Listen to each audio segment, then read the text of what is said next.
Welcome to Stories of Futures Past.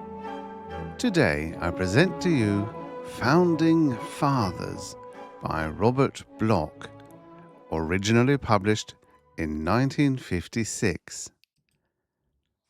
This humorous short story features time travel shenanigans where a band of Philadelphia mobsters happen upon a way to get rich and escape rival mobsters and the IRS, who both are after them for, let's call it, outstanding payments.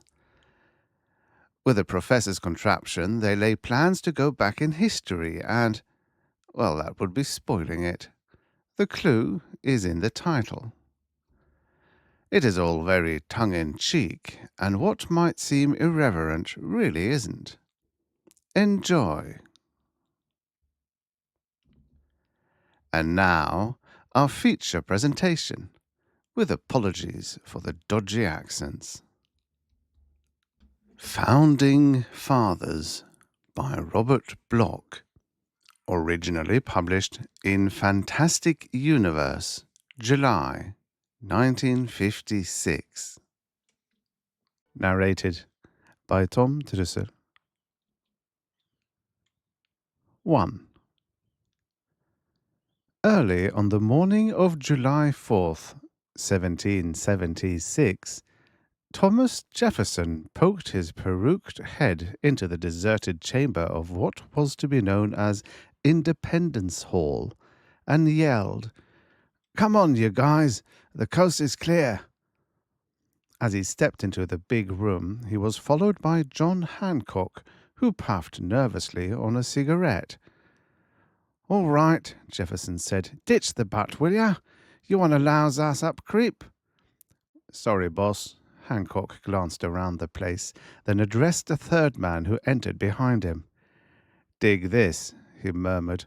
"Not an ashtray in the joint. What kind of a setup we got here anyway, Nunzio?" The third man scowled. "Don't call me Nunzio," he growled. "The name's Charles Thompson, remember?" "Okay, Chuck." "Charles!" The third man dug John Hancock in the ribs. "Straighten that wig of yours. You look like something out of a Boy Scout pageant yet." John Hancock shrugged. "Well, what do you expect? Guy can't even smoke, and these here breeches are so tight I'm scared to sit down in 'em." Thomas Jefferson turned and confronted him. "You ain't gonna sit down," he said. "All you gotta do is sign and keep your yap shut. Let Ben do the talking, remember?" "Ben?" "Benjamin Franklin, schmo," said Thomas Jefferson. "Somebody mention my name?" The short, fat, balding man hurried into the room, carefully adjusted square-lensed spectacles to the bridge of his nose. "What took you so long?" Thomas Jefferson demanded. "You run into trouble back there?" "No trouble," Benjamin Franklin replied.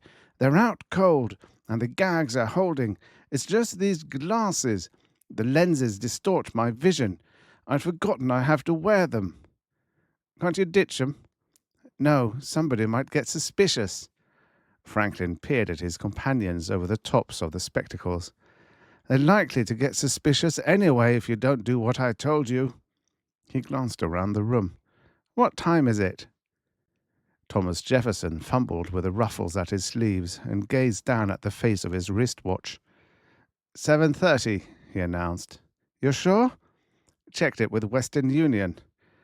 "Never mind what Western Union talk. And take off that thing. Put it in your pocket. It's stuff like that can get us into trouble." "Trouble," John Hancock groaned. "These here shoes are killing me. They ain't nearly my size." "Well, wear them and be quiet," Benjamin Franklin told him. "I wish to God you'd remembered to shave, too. Fine thing. The President of the Continental Congress on the most important day of our history, coming in without shaving." "I forgot. Also, there was no place to plug in an electric shaver." "Well, never mind now. The main thing is just to be quiet and remember what you're supposed to do. Mr. Jefferson, do you have the Declaration?" Nobody answered. Franklin strode up to the tall man in the peruke. "Jefferson, That's you I'm talking to. I forgot. The big man smiled sheepishly. You better not forget. Now where is it? Right here in my pocket. Well, get it out. We've got to sign right away before anyone else shows up. I expect they'll start drifting in around 8 at the latest. 8? Jefferson sighed. Do you mean to tell me they go to work that early here? Our friends in the back room looked as if they'd been working all night, Franklin reminded him. Ain't they never heard of union hours? No, and don't you mention it either. Franklin surveyed his companions earnestly. That goes for all of you. Watch your tongues. We can't afford a slip-up. Telling me? Charles Thomson took the parchment from Thomas Jefferson and unfolded it. Careful with that, Franklin warned. Pipe down, will ya? I just want to take a look at it. Thomson replied, I ain't never seen that there thing.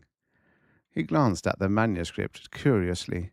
Hey, dig this crazy handwriting. It's all lettering like. He spread the declaration on a table and squinted down at it, mumbling aloud. When in the course of human events it becomes necessary for one people to dissolve the political bands which have connected them with another, and to assume among the powers of the earth a separate... Hey, what kind of double talk is this anyway? Why ain't these guys write English, huh? Never mind. Ben Franklin took the parchment from him and strode to a desk. I'm going to revise it right now. He rummaged around in the drawer, finding fresh parchment and a quill pen. I'm not up to copying the lettering style, I'm afraid, but I can explain that to the Congress easily enough. I'll tell them that Jefferson here made his last-minute changes in a hurry. The hurry part of it is no lie. He bent over the blank parchment and studied the declaration as it rested alongside. Got to keep the style, he said. Very important. But the main thing is to add the provisions at the end. Provisions? John Hancock brightened. We're going to have some grub, eh? I'm starved. That can wait, Jefferson snapped. Now keep still and let the guy work. This is the most important part of the whole caper, understand? Then there was silence in the room. Silence, except for the busy scratching of the quill pen as Benjamin Franklin wrote. Jefferson stood over his shoulder, nodding from time to time. Don't forget to put in that part about me being temporary boss, he said, and stick in that we need a treasurer. Franklin nodded impatiently. I've got it all down here, he answered. Nothing to worry about. Think they'll sign? Sure they'll sign.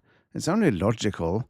Right after the part about being free and independent states, there should be a mention of a temporary governing arrangement. They can't object to that. Wonder why it was left out in the first place. Search me, Jefferson shrugged. How would I know? Well, you're supposed to have written it. Oh, yeah, that's right. Franklin finished, sat back, and poked at Jefferson's chest with his quill. Cough, he said. Jefferson coughed. Again. Louder. What's the big idea? You've got laryngitis, Franklin told him. A bad case. That's why you're not talking. Anybody asks you any questions, you just cough, right? Right. I didn't want to talk anyway. Franklin gazed at Hancock and Thomson.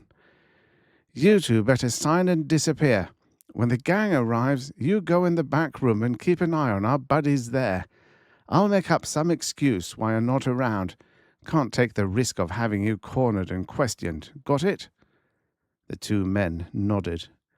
Franklin extended the quill pen. Here, you two are supposed to sign first. As John Hancock reached for the pen, Franklin chuckled. Just put your John Hancock right here. Hancock signed with a flourish.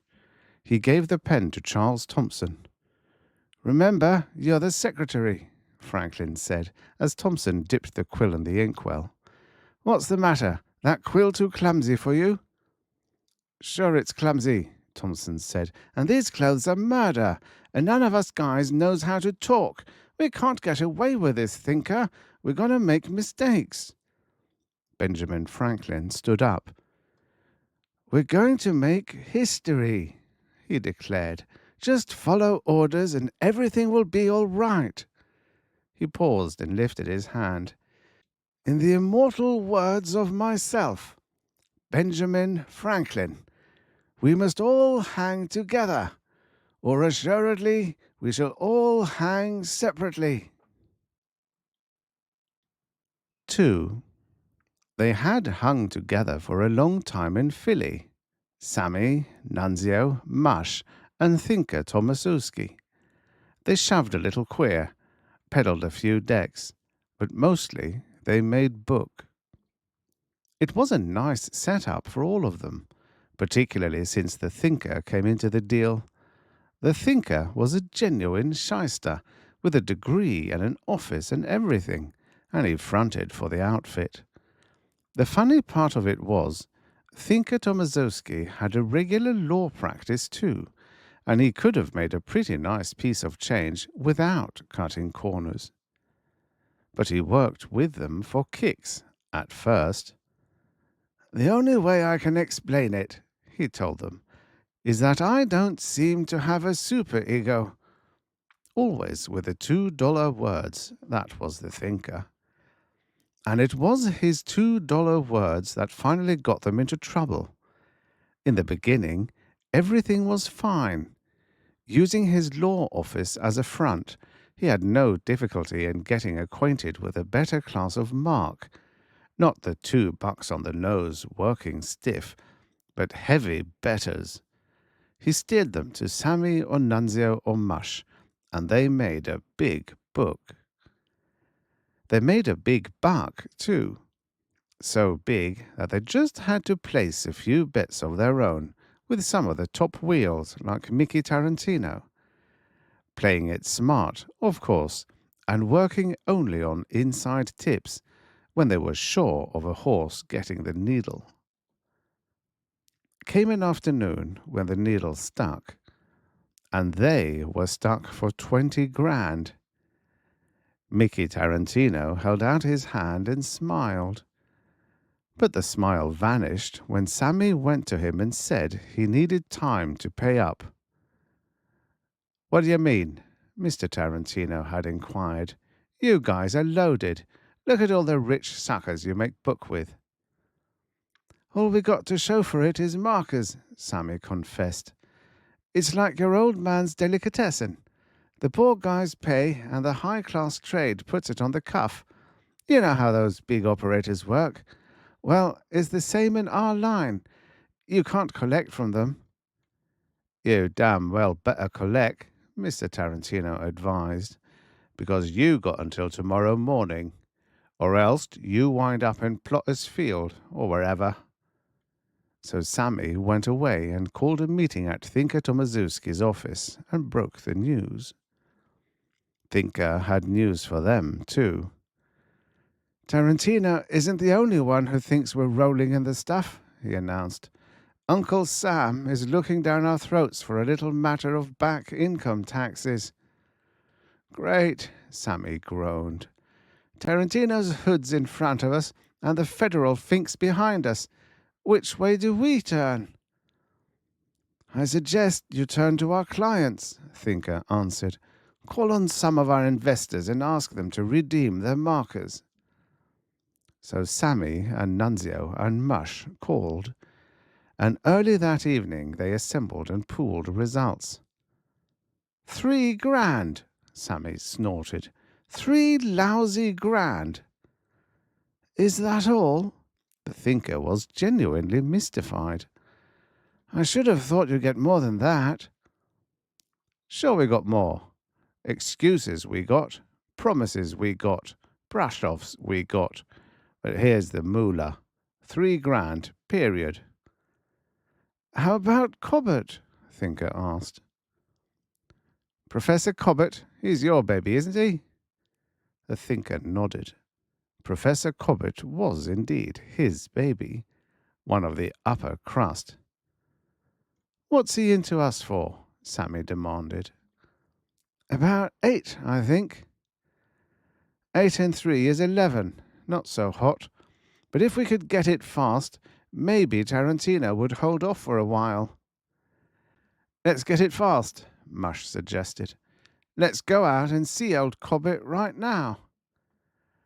So they all piled into Sammy's car and went out to see old Cobbett.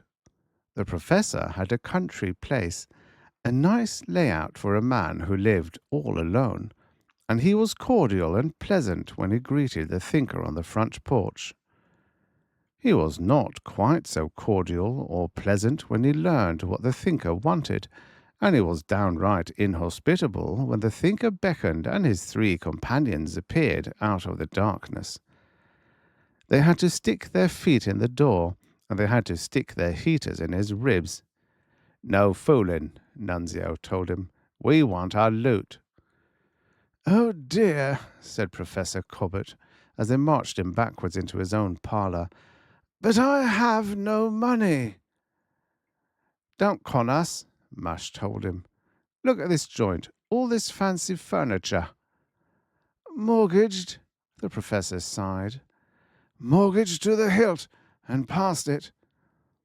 What about this here school where you teach at? Mush asked. You could maybe brace them for some advanced dough on your salary, eh? I'm no longer connected with the university. What gives here? Sammy wanted to know. Yes, Thinker added. I thought you were a wealthy man. The professor shrugged and ran his hand through his greying hair. Things are not always what they seem, he said. For example, I considered you to be a reputable professional man, and when I innocently inquired about the possibilities of placing a small bet on the races, I never dreamed you were associated with these ruffians. Watch that talk, Sammy warned. We ain't no more ruffians, and 8 grand is a small bet. Now, what do you mean about things ain't always what they seem? Well, it's like this, the professor answered. I did have a certain sum of money set aside, yes, and I did have a position of some eminence at the university. The fact that both money and position are gone today can be attributed to one thing, my private research project. The cost of experimental models reduced my savings. The revelation of my theories cost me my faculty position. An attempt to raise funds to continue my work led me to the last resort, betting on the races. Now I have nothing. You can say that again, Sammy told him. In about 3 minutes you're going to have nothing with lace around it. Wait a moment, the thinker interrupted. Experimental models, you said? What have you been building? I'll show you if you like. Come on, Sammy ordered. Boys, keep the heaters warm in case he pulls a funny. But the professor didn't pull a funny. He led them downstairs to what had been the basement and what was now an ornate private laboratory. He led them up to the large rectangular metal structure covered with coils and tubing. It had a vague resemblance to an outhouse designed by Frank Lloyd Wright. Geez, Nunzio commented. What you doing building one of them here Frankensteins? I bet it's a spaceship, Mush hazarded. Was you going to make a getaway to Mars? Please, the professor sighed. You're making sport of me. We're making a hamburger of you in another minute, Sammy corrected him. This do-jigger ain't no use to us. Couldn't get $20 for it at a junkyard. Thinker Tomaszewski shook his head. Just what is this object, Professor? Professor Cobbett blushed. I hesitate to designate it as such after the rebuffs I received at the hands of supposed authorities, but there is no other intelligible term for it. It is a time machine. Oof! Sammy put his hand to his forehead. And this is what we let get into us for 8 grand. A nutty scientist yet. The thinker frowned at him. A time machine, you say? An instrument capable of transporting one forward or backwards in time? Backwards only, the professor answered. Forward travel is manifestly impossible, since the future is non-existent, and travel is not the best word. Transit more closely approximates the meaning, insofar as time possesses no material or spatial characteristics, being bound to a three-dimensional universe by the single observable phenomenon which manifests itself as duration. Now, if duration is designated as x and— Shut up, Nunzio suggested. Let's kiss off this joker and scram out of here. We're wasting time. Wasting time? The thinker nodded. Professor Cobbett, is this a working model? I'm practically positive. It has never been tested, but I can show you a formulae which— Never mind that now. Why haven't you tested it? Because I'm not sure of the past, or rather, our present relationship to it. If any person or object in present time was sent to the past, alterations would occur. What is here now would be absent, and something added to what was there then. This addition would alter the past, and if the past were altered, then it would not be the same past we know. He frowned. It's hard to state without recourse to symbolic logic. You mean you're afraid that by time travel you'd change the past, or come out in a different past, a past made different because you travelled into it? That's an oversimplification, but you have the general idea. Then what good is your work on this? No good, I'm afraid, but I wanted to prove a point. It became an almost monomaniacal obsession. I have no excuses. So, Sammy stepped forward. Thanks for the lecture, but like you say, you got no excuses, and we got no time. This here basement looks like a nice, soundproof place for target practice. The thinker grabbed Sammy's arm. What's the sense? He asked. The guy welshed. So he welshed. Will murder change that? Will murder help us now? No, Sammy bit his lip. But what we gonna do? We got no dough. We got Tarantino after us, and also the government. We can't go back to town. The thinker looked around. Why not stay here, then? We're safe, isolated, with a nice big roof over our heads. Let's enjoy the professor's hospitality for a while. Yeah, Mush said, but how long? We're going to run out of dough or food or something. We'd just be stalling for time. The thinker smiled. Stalling for time. He gazed intently at the complicated structure in the center of the cellar. But here is the logical vehicle for a getaway. You mean jump in that dizzy outfit and beat it? Sammy demanded. You're kidding. I'm serious, the thinker replied. Some time in the near future, we'll be safe in the past. 3. It took a lot of figuring. That was the thinker's job, working with a professor during the next few days. How do you set the controls up? Is this for steering? You do not steer. You press the computers. Here, I'll show you again. And you can choose any time in the past? Any time at all? Asked the thinker. Theoretically. The main problem is accurate computation. Remember, we and our Earth are not static. We do not occupy the same position in space that we did an instant ago, let alone a longer period. We must consider the speed of light, planetary motion, inclination, and— That's going to be your department. But you can establish past position mathematically and set up a guiding plan for the computers accordingly? I'm reasonably certain of it. Then all that remains is to determine where, or rather when, we're going to. Sammy and Nunzio and Mush tackled that problem on their own. Geez, maybe all's we gotta do is go back a couple weeks to before when the professor made his bets.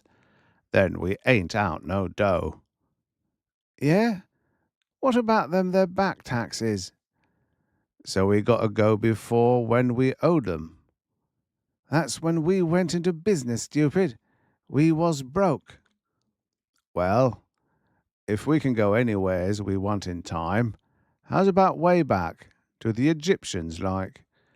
I seen one of 'em their pictures. They had all these hot broads running around in their underwear. You talk Egyptian, stupid. Besides, we don't want to stay back someplace forever.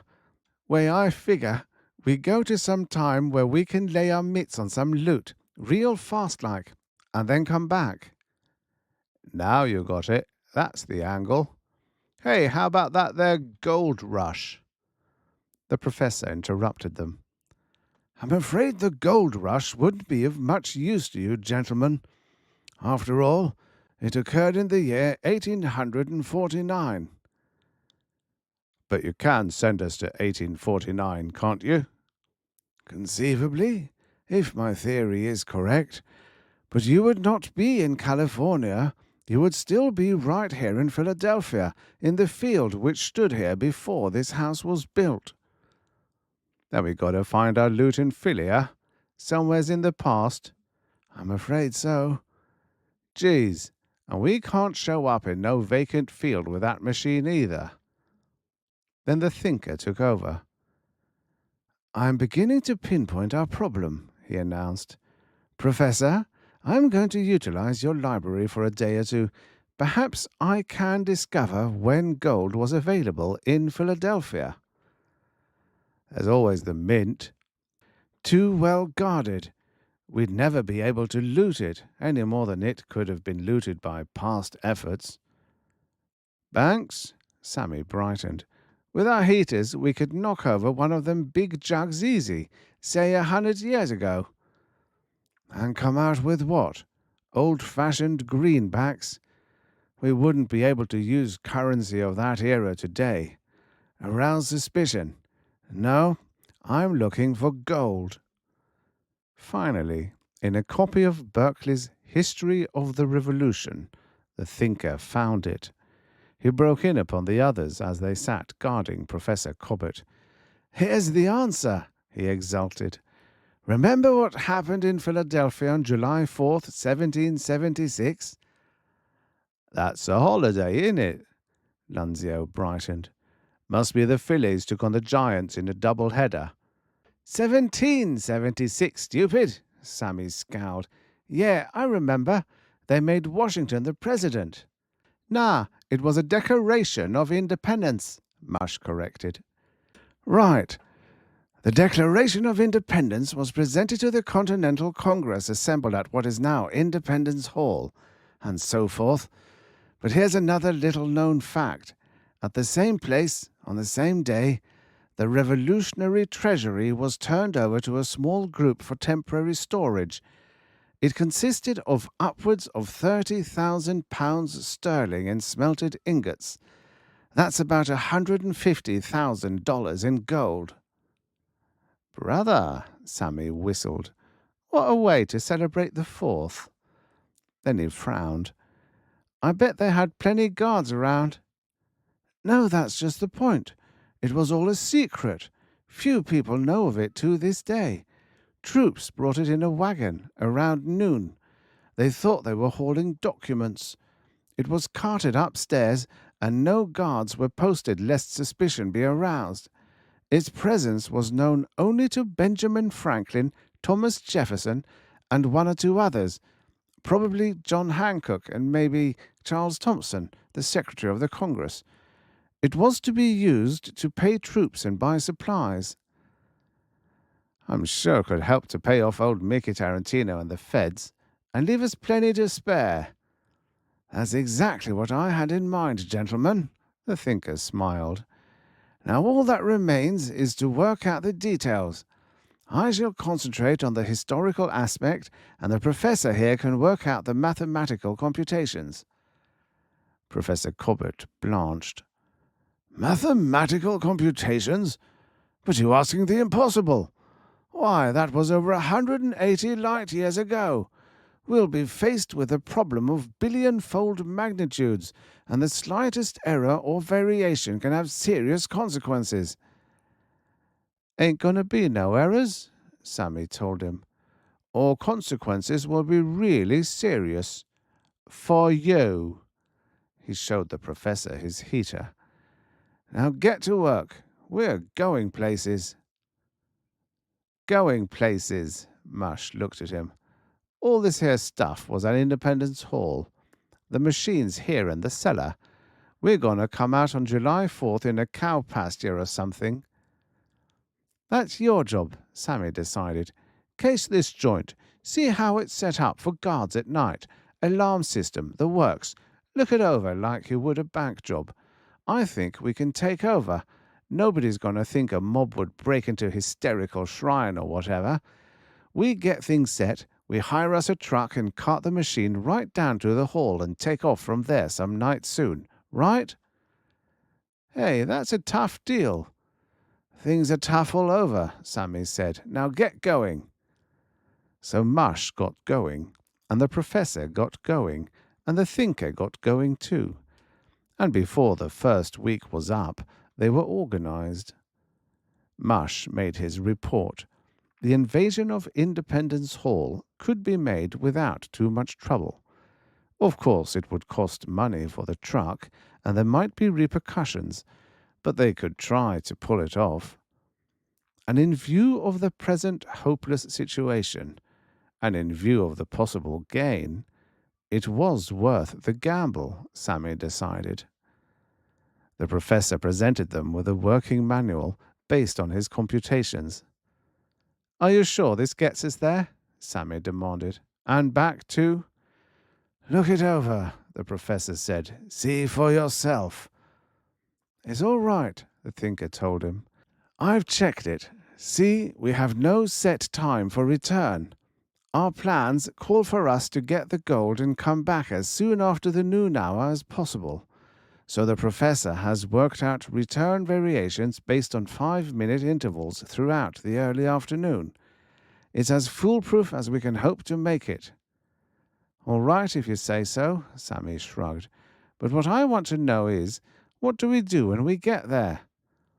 "I've been working on that angle," the thinker said, "checking all the source books and references I could muster, history texts, biographical data on Franklin and Jefferson in particular, and I've got a plan. Apparently, the first ones to arrive that morning were Jefferson and Thompson. Franklin and John Hancock came in early too. It's not quite clear whether any of them spent part of the night there. The important thing is that the 4 men conceivably held an early morning meeting discussing the Declaration before Congress convened on the 4th. So if we arrive early enough, we'll be dealing with just 4 men. The 4 men who knew about the gold, by the way." "Got it," Sammy said. "We come in, flash our heaters, and take over." "Not quite so simple," the thinker answered. "Remember, Congress will be gathering that morning. We can't hope to hold our guns on these 4 key figures from that time until noon, any more than we can hope to pass unnoticed in the crowd for such a period." He paused as Sammy started to open his mouth, then hastily continued. "I know what you're thinking, and that won't work either. We can't show up at noon and just hijack the shipment. Not in front of 50 or more men, with troops just outside the door." "Then what do you figure on us doing?" The thinker took a deep breath, and then he told them. "Oh, no!" cried Sammy.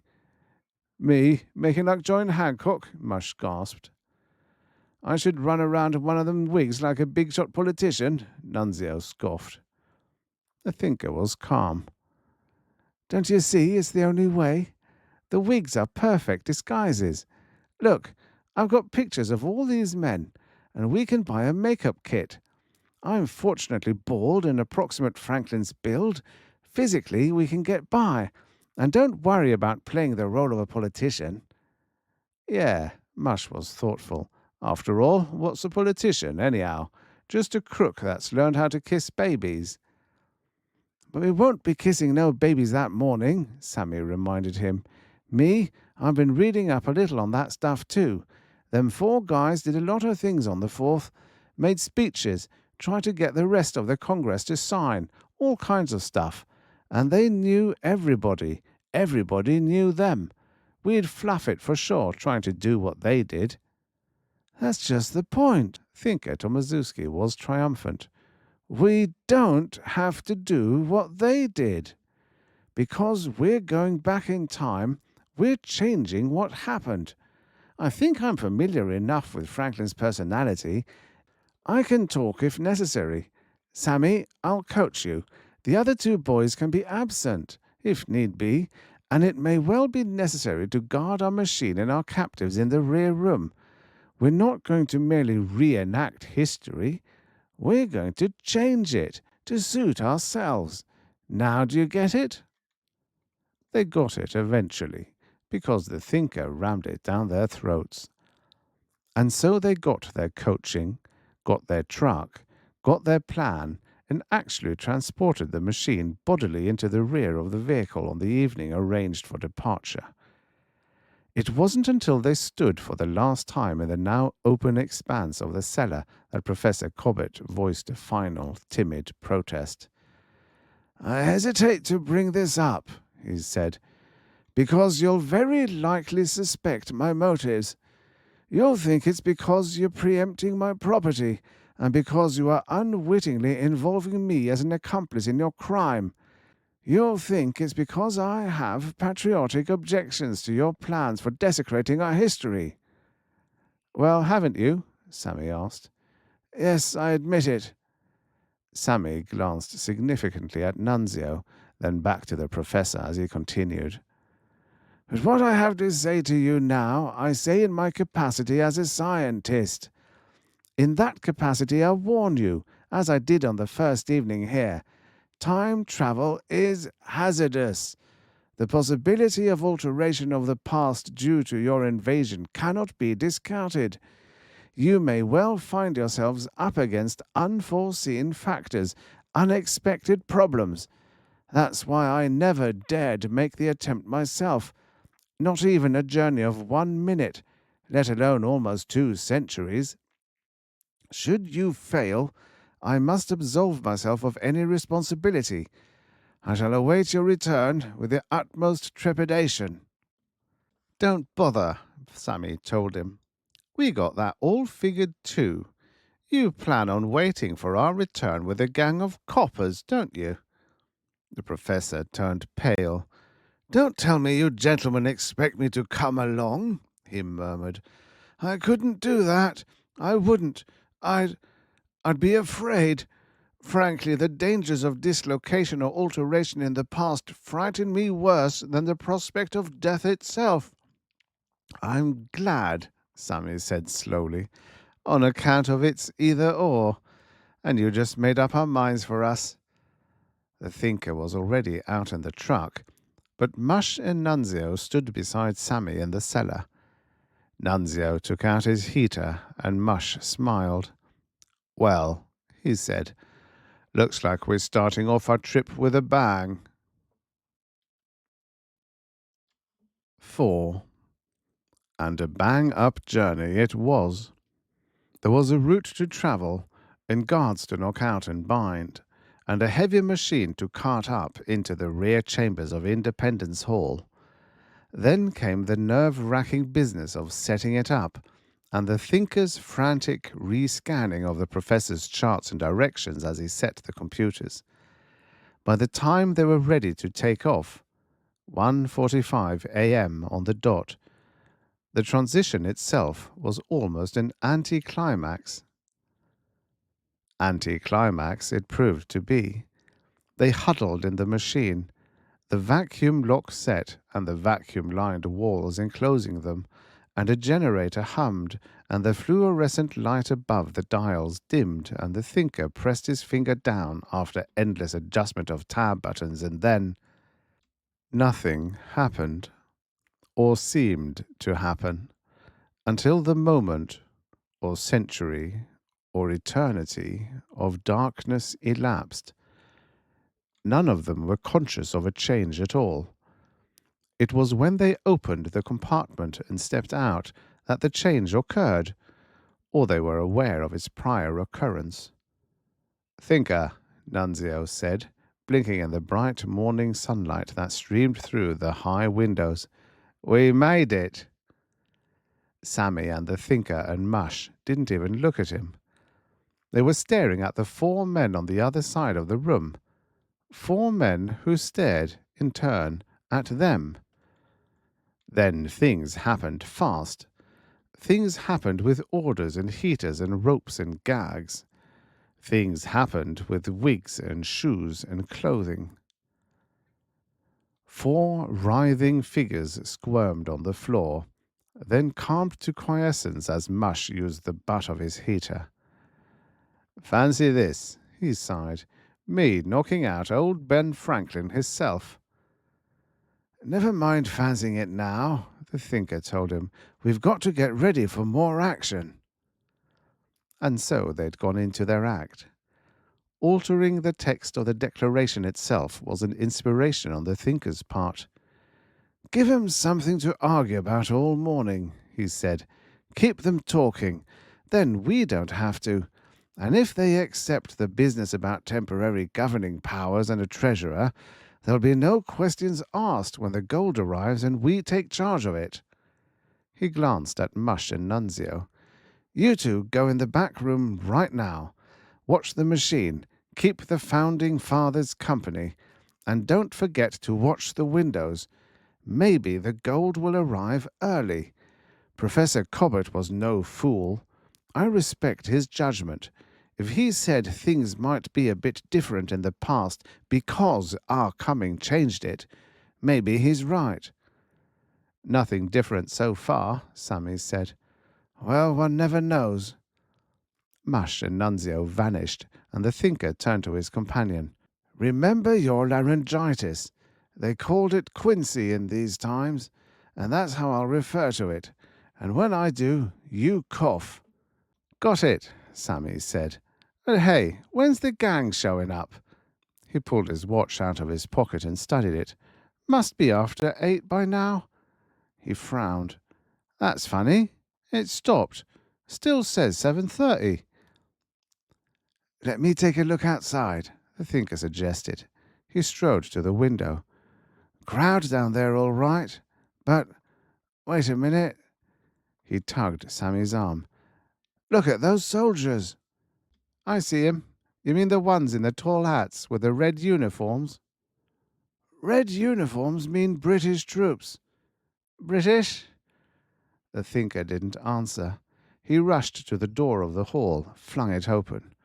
Two grenadiers in scarlet coats confronted him. He stared at the white piping on the coats, stared at the silvery steel of their bayonets. "Halt!" cried the taller of the two. "In the name of His Majesty." "His Majesty?" "Yes, His Majesty, you pesky rebel." "What kind of a gag is this?" Sammy muttered. "No gag," the thinker whispered. "Professor Cobbett knew. We changed the past by coming here. The British occupy Philadelphia." "Enough of your blubbing, sirrah!" the soldiers shouted. "Save your protest for General Burgoyne. When he enters the city today, you and your fellow traitors can explain at a drumhead court-martial." The thinker paled. "Changed history," he whispered. "Burgoyne the victor. The Congress scattered. The four men we came upon in the back room weren't waiting for it to meet today. They've been trapped here without warning. They're prisoners, which means we're prisoners too." "Oh, no, we ain't." Sammy drew out his heater and pulled the trigger. There was an almost inaudible click. He tried to fire again, but the thinker slammed the door. "What good is that?" he murmured. "The place is surrounded." "Gun jammed," Sammy was grumbling. "Can't figure how." Then he blinked. "Surrounded. And we're stuck, huh? Now what?" "Obviously we get back in the machine and get out of here." "But don't you have to wait until noon anyway?" "I'll worry about that. Let's get the boys. And hurry. Those soldiers may decide to come in after us at any time." So they retreated to the rear room, and they got the boys and explained, and in a surprisingly short time they were huddled in the time machine once more, huddled at the incongruous flummery of their colonial costumes, huddled and trembling and perspiring as the thinker hastily checked his data and then reached for the computer levers. Reached and pressed, or tried to press. "What's happening?" Sammy shouted, the echo of his voice almost deafening them in the cramped confines of the metal chamber. "Nothing," the thinker groaned. "Nothing's happening. That's just the trouble." "It don't work," Nunzio wailed. "No, and Sammy's watch doesn't work, and your guns don't work, because all of the principles are wrong, altered the way everything is altered." "Let me try." Mush pawed at the levers, the buttons, the dials. Then they were all clawing and scrabbling at once, and still nothing happened. The thinker stopped them. "Might as well give up," he muttered. "Professor Cobbett was right. We've changed the past." "But even in 1776, guns and watches and machinery worked, didn't they?" Sammy demanded. "In our 1776, the thinker said. "In our past. But this isn't our past anymore. It's our present. And by making the past the present, we've violated a fundamental law. Or tried to."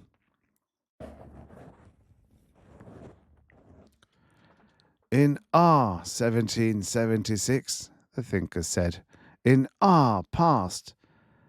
But this isn't our past anymore. It's our present.